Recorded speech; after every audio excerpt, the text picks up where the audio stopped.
My customary practice is if I was going to start preaching out of a new book of the Bible, I'd start in Judges chapter 1, verse 1. But I'm not. We're going to start in Judges chapter 17. Judges chapter 17. While you're looking for that, it's an interesting work. This work comes in between or upon the death of Joshua, who had become the leader of the children of Israel, who had come out of slavery, now into the land that flowed with milk and honey. And God had given them the 10 Commandments, Exodus chapter 20, and you'll want to find that. In fact, let me tell you why. You have a blank spot on your worship folder, and I'd invite you to take a pen or pencil. And as we work our way through Judges chapter 16, just the first 6 verses, you might ought to say, oh, that was the first commandment, or that was the second commandment, or that was the 8th commandment that was violated. So it's interactive. I'd invite you to do that because it's really interesting what the book of Judges reveals. So it's about a 300-year period in the people's lives where Joshua, who had led them out of Egypt across into the promised land, God had told them he would give them the land, but they had to go in and take control of the land, conquer the people that were there, and establish that as the promised land for God. And God said to them, and all you need to do is follow my leadership and follow the 10 Commandments. And so there were no kings, there were no princes, there were no rulers, but periodically in that 300 years, there were problems in the life of Israel. They would be guilty of apostasy, which means to fall away from God. They were the people of God, but their passion, their fervor towards God began to diminish, and they would fall away from God. Instead of obeying and loving God with all of their lives, they moved away from God. And so apostasy was a part of it. Idolatry was a part of it. We'll read about that in Judges chapter 17 in a moment together. Immorality was a part of their problems. And these were the good people. These were the good people. I don't go to the movies very often for a number of reasons. Those reasons are not important. But my 9-year-old and 11-year-old grandson wanted to go see The Hobbit, The Desolation of Smaug, Smaug or something like that. And I've never read J.R. Tolkien. How could I be educated without reading Tolkien? Well, I guess I'm not fully educated. But there's a lot of that mystery stuff and that supernatural stuff that bothers me at night. I have bad dreams. But I thought with my grandsons, if their parents approved, then maybe if it didn't harm them, it wouldn't harm me. And so I went and watched, and I knew about The Hobbit. I'm familiar with it just because I haven't endured a great, thick book. But as I sat and watched the movie, I watched it as a 63-year-old man and took in the perception and, boy, the special effects and so forth. But it really is a story about good and evil. And my 11-year-old grandson was riding home with me afterwards, and we didn't leave the 9-year-old. He went with someone else, in case you're wondering. And as we were talking about it, I was asking him about the movie, and he was asking me. And so, because I haven't read the books, I don't know the characters, and he knew the names of these individuals and so forth. And I said, well, the guy that's the Hobbit, whatever a Hobbit is, I still to this day don't know, other than he was different than all the other characters. The dwarves, and I apologize for jumping right in the middle of a book here. I'm going to do that in a minute with Judges 17. But the dwarves were trying to get someplace to get the money that used to be theirs, and they take this guy along because he's a burglar. He's a burglar. So I was asking my grandson about this Hobbit. I said, is he a bad guy or is he a good guy? And he said, well, he's a good guy. He's with the good guys. And I said, but by reputation, he's a burglar. What does a burglar do? He steals, he robs, he takes things without paying them. So I said to my grandson, he's a good, bad guy. I'm trying to sort this out. I'm trying to figure out so that the movie makes some sense to me. I didn't see the first one. I didn't. I'm probably not going to go back and watch it. And I'm probably not going to go see the third one because I didn't get much out of the middle one. And you might say, well, how can you get something out of the middle? Well, let's look at Judges chapter 17 and see if we can get something out of the middle of the book of Judges. It starts about a story about a man. His name is Micah. And again, I encourage you, I really do, to look at Exodus chapter 20 and follow along as we read this. There was a man of Mount Ephraim whose name was Micah. That's why I asked the children, do you know where you live? People often, where are you from? Where are you from? Your accent, your dialect. In fact, having lived all across these United States, I have found this phrase not only in the Deep South, but also in Texas, also in Wyoming, also in Alaska, and I've actually heard people in Oregon say it. When they're found out, when something doesn't go right, when they're actually at the point of saying, it's mine, I own it, oftentimes what people say in these very words, they say it. So that act, that attitude, it, that's a noun for their behaviors. It, don't. Now, I know it's not good grammar. Don't is not a good word, but it's an American word. They often say to me in my presence, look me right in the eye and say, it don't matter. Well, those of us that are educated know that you actually should not use a conjunction, so it does not matter is what some have said to me. Those that are educated and articulate say, well, it does not matter. Others who are a little more casual, but they'll say it doesn't matter, being comfortable to use a conjunction. And others, being American, they simply say, well, it don't matter. It don't matter. And that's the premise under which the people of Israel were living in that day and time. We're the people of God. We're the best ones that there are out there. Otherwise, God would not have chosen us. Micah was a man from a place called Ephraim. Ephraim could be identified in the Bible as perhaps one of the 10 tribes from the north, because Judah and Benjamin were in the south, one of the 10 tribes, and so sometimes people use words to describe those kind of people. I mean, do you ever, when someone says, where are you from, do you ever simply say Eugene, Oregon, because they might not have heard of Springfield? Or are you proud of Springfield? And you simply always answer, I'm from Springfield, Oregon. And then you have to be ready for that question. What's the question? Well, where's that? Well, where is this place called Ephraim? Well, it becomes that region, that desolate region called Samaria, where the Samaritans were from. And those were those people that commingled their religion with the religion of God, and they are not well approved of in God's economy. So we know where Micah's from. And then it says in verse 2, well, I'll read all of it to verse 6. He said unto his mother, the 1,100 shekels of silver that were taken from you, about which you voiced a curse and spoke that curse in my ears, behold, here's the silver. I took it. And his mother said, blessed be thou of the Lord, my son. And when he restored the 1,100 shekels of silver to his mother said, it don't matter. That's what she said, okay? She said, I had wholly dedicated the silver unto the Lord from my hand for my son, to make a graven image and a molten image. Now therefore I will restore it to thee. And yet he restored the money to his mother, and his mother took 200 shekels of silver, not the 1,100, but only 200, and gave them to the founder, who's an idol maker. And remember, what does the first commandment say? Thou shalt beat no graven images. But wasn't it convenient? Right there, next to where Micah lived in Ephraim, was somebody that could convert the 200 shekels of silver into a graven image.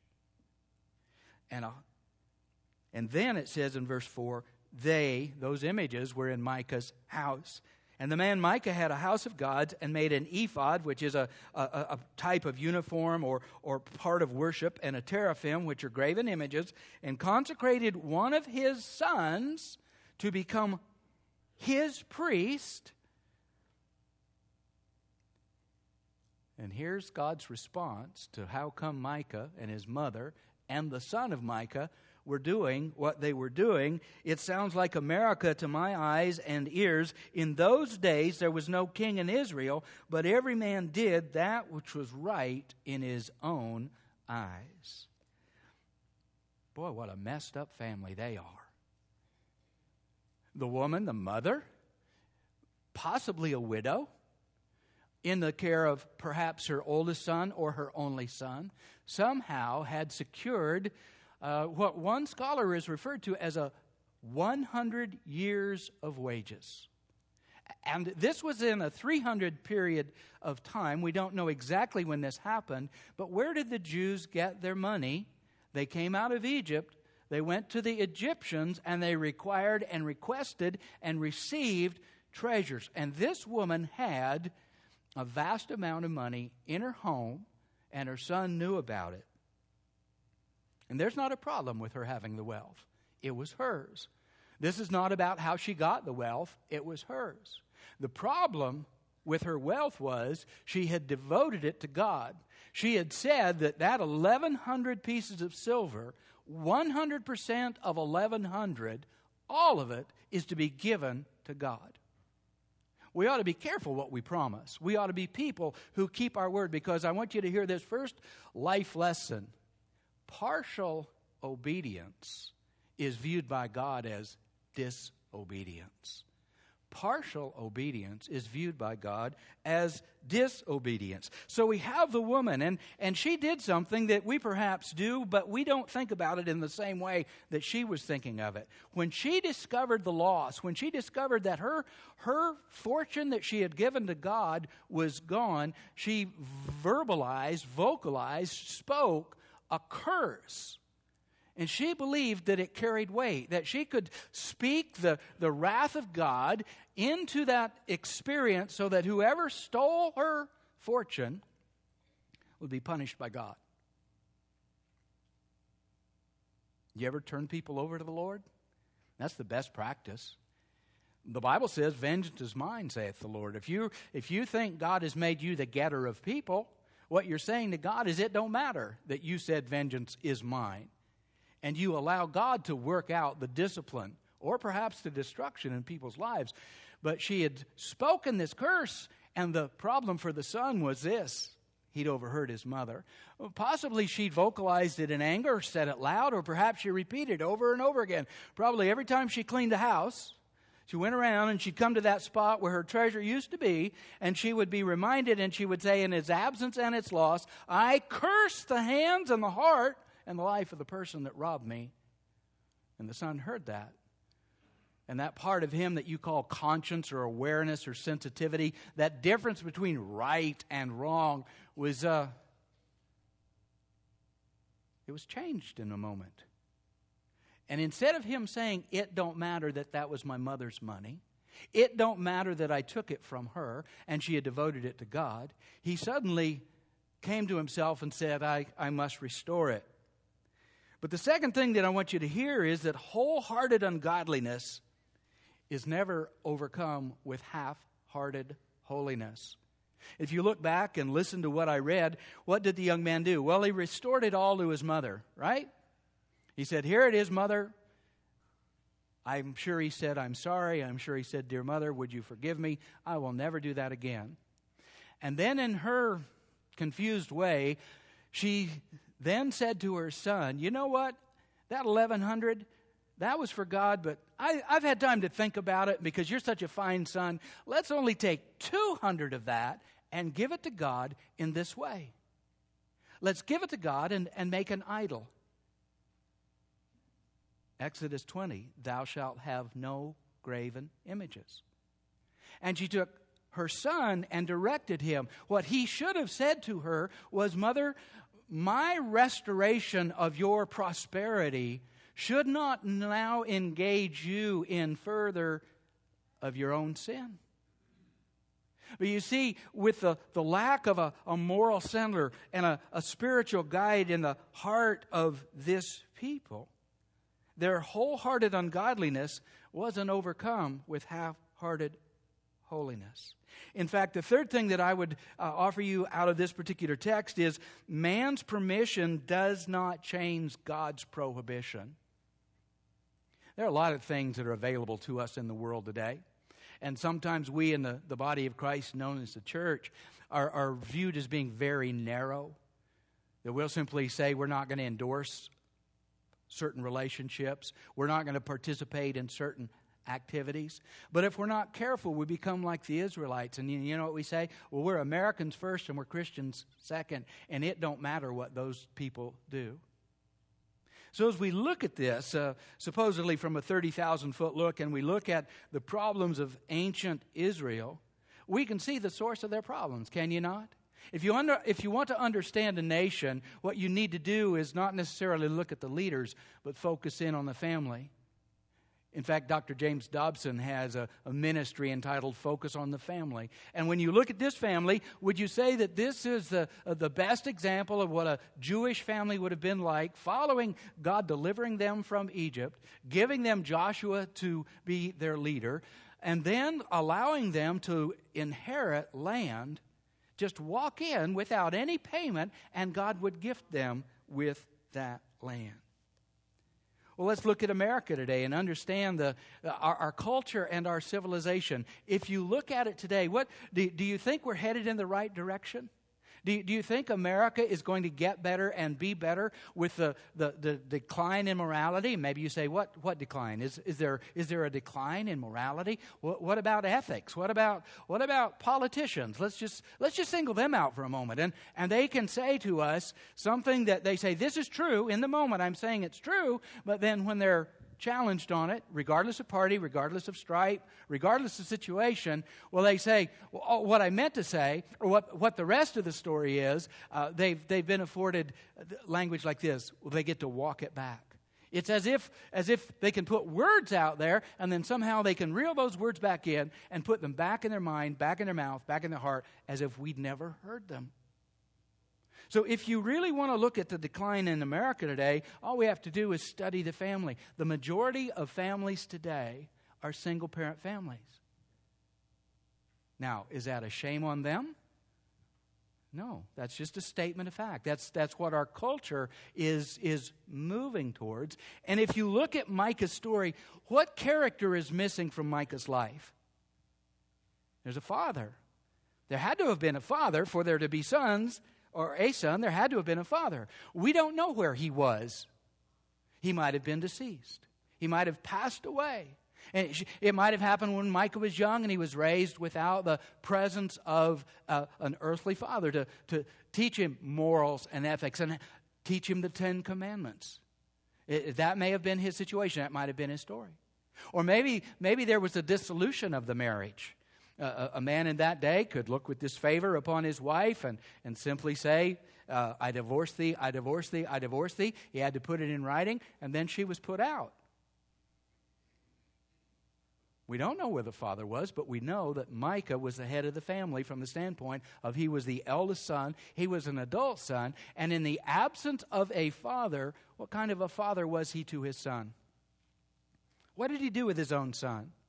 He concluded that it was not convenient for them to go to Jerusalem and worship God and participate in what God required, the holy days and the feasts and the annual sacrifice of a lamb without blemish. And he made one of his sons a priest. How did he get the authority to do that? It's because in his mind and in his heart, he thought those words.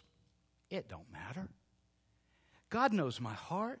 God knows my intentions. I'm going to worship God here. I don't have to go down there where all those people are. You know, sometimes they sing off the wall. Sometimes they sing out of the hymnal. They're only after my money. I'm going to stay here and we can, you know, I can have some influence over this priest of mine.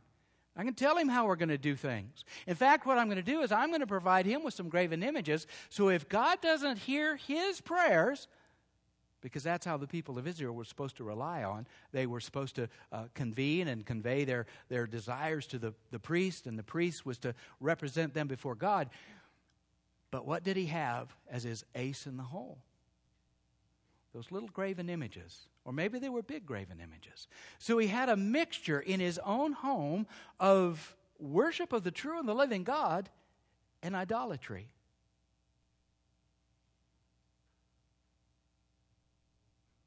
Boy, that's a messed up family, isn't it? A mother who invokes a curse and then rescinds the curse and tries to change the curse into a blessing. Was her son still not a thief? He was, even though he returned it. Why did he return it? Was it because of a conviction that he'd done something wrong, or was it out of a fear that his mother, who spoke the curse, that her curse would come true in his life? It's an interesting dilemma. Well, to understand American Christianity today, one only needs to look at the families in the church. And what are our families like? What's your family like? I'm not holding mine up as an example, for good or bad. I'm simply saying, what's your family like? Do you understand and do you appreciate that though the 10 Commandments given so very long ago, it's like the Gettysburg Address. How many of you had to memorize the Gettysburg Address? I did. I didn't just have to memorize it. I had to give evidence that I memorized it. I remember having to stand in front of a classroom of students and recite the Gettysburg Address for the satisfaction of my teacher, and for the performance that I gave, I would get a grade. And I've often thought about that. Did that memorization, did those facts have any influence on my morals or my ethics? Did they have, does the Gettysburg Address, was it there to help me be a better person? Was it inspired in such a way to make me a more godly husband? Was it given to me to learn and reflect upon so that I would be not only a godly husband, but a godly father and a godly man in my life?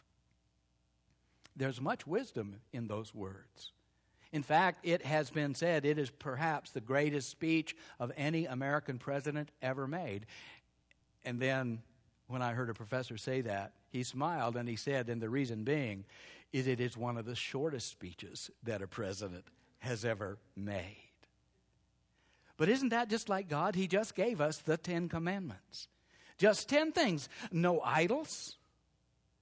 Okay, so should Micah have accepted the idols from his mother?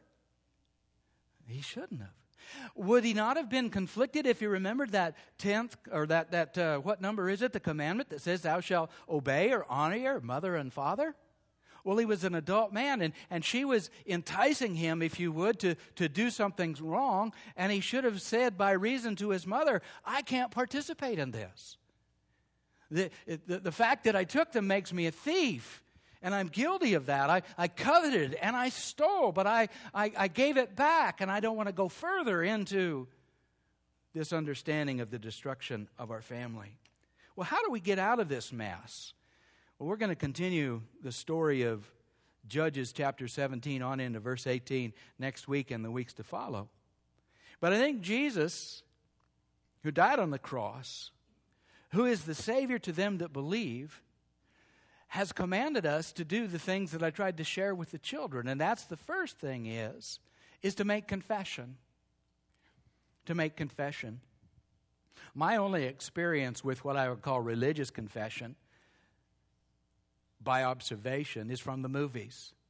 And there is that group that has a little cubicle in their building that they call a church. And on one side, a man who is called a priest, he goes in. And then my experience with movies, usually it's a really, really bad guy on the other side. And they slide the little door back.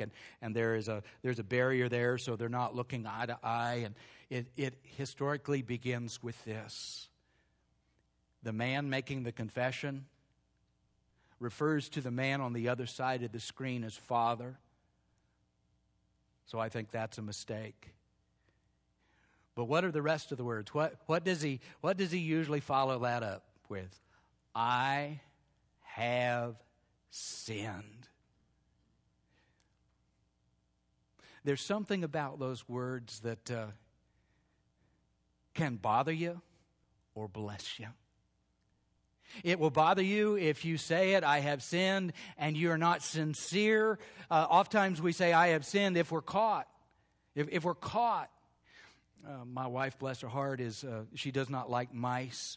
My daughters don't like mice. I'm not bothered by mice. I don't want them in my bed. I don't want them in my food. They're filthy. But I have seen them at different occasions in our houses that we've lived in, and I was called to recover a mouse one time. Who was just out between the cabinet and the refrigerator. And he was just sitting there. Just had his paws crossed. And, normally when you turn the light on, if there's a mouse there, they move away. They've run. And it just sat there. And I wanted to go get my wife and say, come see this, but she didn't want any part of that. But that mouse, what he had done was, and this is not an advertisement, or as my grandmother used to say, an advertisement for decon. But I had strategically placed some decon because my wife, bless her heart, could hear a snap trap in the middle of the night in the farthest, most removed part of the house. And it would disturb my sleep. Wake up. I heard the mouse trap. Well, that's a good thing. Go and see. Go and see what? If it snapped, it probably got him. If it didn't snap, I'm down there looking under the sink, and there's no mouse, and the trap is still set. I'll look in the morning. I can't go to sleep. I heard the snap. So I said, snaps are bad for my sleep. So I got the decon, and that mouse evidently had gotten in the decon. And with the light on, and a creature that outweighed him by at least 1,000 times, standing there, looking me eye to eye, that mouse's last thought was, it don't matter. Are we that way with God? As mighty and majestic as he is, are we not a little like the family of Micah, who has forgotten the majesty of God? And so when it comes to confession, we say, it don't matter. God will continue to accept me. I'll acknowledge him. And as long as I've told him I confess, that's enough. Some Baptists even hold that if you confess Christ 10 years ago, 20 years ago, 50 years ago, that's the last time that confession ever crossed your mind and your heart. And my friend, I would tell you that is not true. Confession is the beginning, but it also carries with it the idea of restitution. Restitution. What Micah and his mother were guilty of was robbing God of his majesty. They were assigning majesty to things rather than God. And what the mother should have done and the son should have encouraged her to do was, however she was going to gift all of that gift to God. But you see, sometimes we in our mixed up families think that we'll actually say to somebody, well, if you'll confess that, don't worry about it. It's okay. Well, it's not okay. Restitution is required. In fact, I want you to hear this. You can wound someone's reputation by talking about them, carrying tales, and I believe in my heart of hearts, if you're guilty of that, you owe it to go back to the people and confess and restore the good name and the character of that person. You might say, well, where'd you get that crazy idea? From reading the Bible. If you say that you're a Christian and you get found out that you're not doing something, what should you do with the good name of Christ? Should you not go back to people and say, that wasn't on God, that was on me? God was not blessing me in that moment. I was sinning against God, and I want to restore his majesty to your mind and heart. That's hard to do. The children understood it. I have no doubt that had they stolen something and I'd pressed that issue, that they would be willing, under God, to go back to the store and make restitution. But it's that last word that I shared with them. It's that word of repentance that's missing. For you see, Micah willingly confessed, did he not? Mama, I did it. Oh, you're such a cute boy. I knew all along it was you. Let me help you out of this bad situation. You see, the person that he had robbed was not only his mother. He was guilty of robbing God. And you know what his mother should have said? You need to make this right with God, not just with me. But what did she do? She enabled him. She facilitated. She said to him, you know what? Let's just take a smaller portion of this, and I want you to be involved. You'll get some joy out of this. You'll have a good time. Go down to the idol maker. Tell him what you want it to look like. And then notice, where did the idol wind up? Whose house did it wind up in? Wound up in Micah's house. So there was confession, there was restitution, but there wasn't any repentance, was there? There was a head familiarity with the Ten Commandments, but not a heart relationship with God. You know what was missing in that family besides a father? Ministry. Ministry. Ministry. Was that just easy for you to come up with a word like that so that you could get us out of here almost on time? No. No. What is ministry? Ministry is bringing the person of God into an unholy situation. Have you ever thought about what a definition of ministry is? It's bringing the person of God. And I don't know about you, but when I became a Christian based on my biblical understanding, is Christ who died for me came and indwelled me with His Holy Spirit. And as a result, I am no longer my own. The Bible says that I was bought with a precious price, the blood of Jesus. And as a result, I am now a minister or a servant of the living God. Not merely a pastor, but my life is now owned and under the control and the authority of God.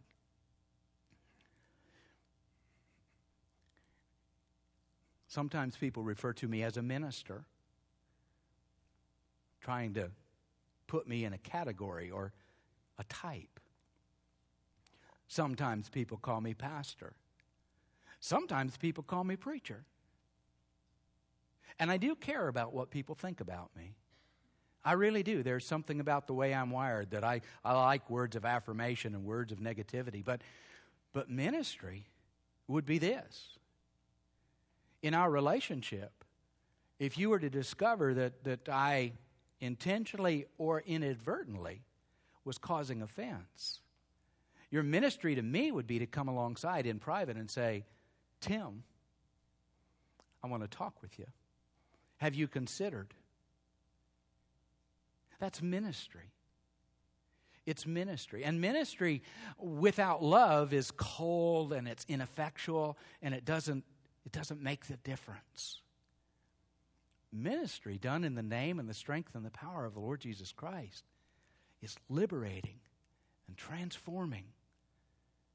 And it's not only good for the recipient of the ministry, it does something to the one who's involved in the ministry. And our ministries are not all going to look the same. Some of us have raised our children and are now being influential, I trust and pray, in the lives of children and grandchildren. Some of us are still raising children, and our ministry needs to begin at home.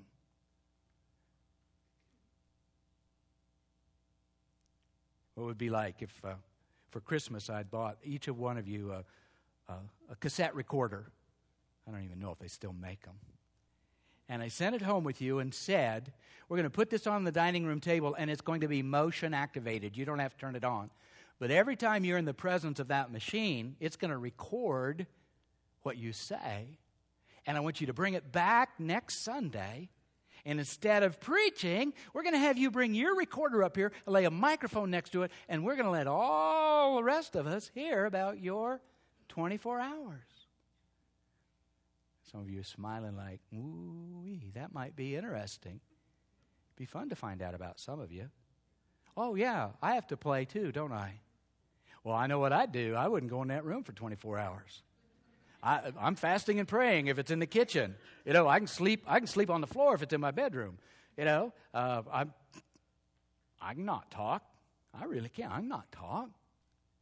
But you see, God doesn't just listen to the words what He say. God knows our heart. And while I'm being facetious about giving you that cassette recorder, God is listening to your heart about what He wants you to be engaged in and involved in it.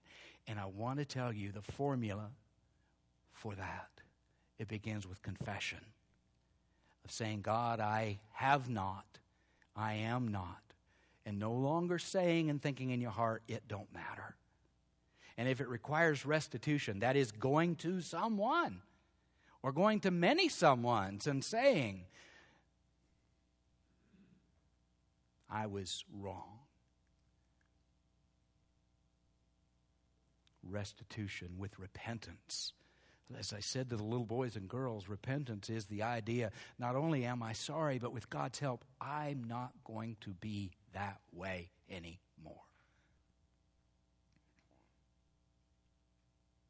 I'm listening. Not for you, but for myself. So that I don't just preach words that might be effectual in your life, but so that they allow my own heart to respond. Father, it's that time that we call the invitation, where we invite you, O Lord, to speak to us. Every one of us is involved differently in this Christian life, or perhaps not. But we're here today by your divine invitation to experience the resurrected Christ and to take from you what you have for us and to restore the majesty to your name and to give ourselves in ministry to you, one to another. In Christ's name we pray. Amen. Stand as we sing a hymn of invitation. You